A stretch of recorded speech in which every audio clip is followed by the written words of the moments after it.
Welcome to a journey into the history of West Africa's greatest power, the Songhai Empire. We will explore its rise to become the giant of the Sahel and its sudden, dramatic fall. The Songhai Empire represents a golden age of wealth, learning, and territorial expansion in West Africa. But how did this empire emerge? Our first chapter begins after the decline of the Mali Empire, as a new power begins to emerge along the Niger River. The death of Mansa Musa marked the beginning of the end for the Mali Empire. Taking advantage of the growing political chaos and succession disputes, the Songhai people successfully reasserted their independence, shifting the center of West African power to their capital at Gao. Centered in the city of Gao along the Niger River, the Songhai leadership focused on building a powerful army to control the highly lucrative gold and salt trade routes of the region. But every empire needs a conqueror. Meet Sonni Ali, the warrior king who launched Songhai's incredible expansion.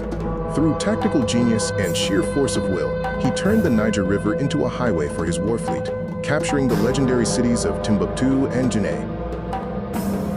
In 1464, the world witnessed the rise of a legend, Sonni Ali. As the first great king of the Songhai, he was more than a ruler. He was a formidable and often mysterious military mastermind. Known as the Magician King, his tactical genius turned a small kingdom into an unstoppable force, beginning a conquest that would redefine West Africa forever.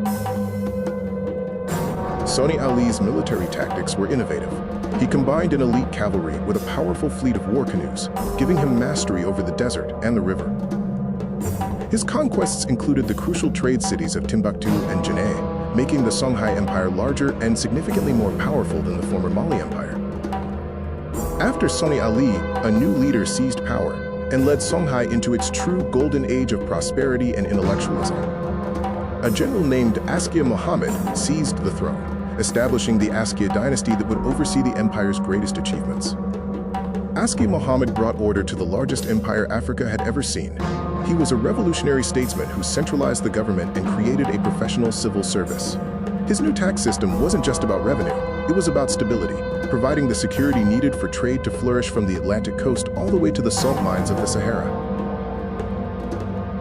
Through his administrative and military prowess, Askia expanded the empire to its absolute peak, making it geographically larger than all of continental Europe.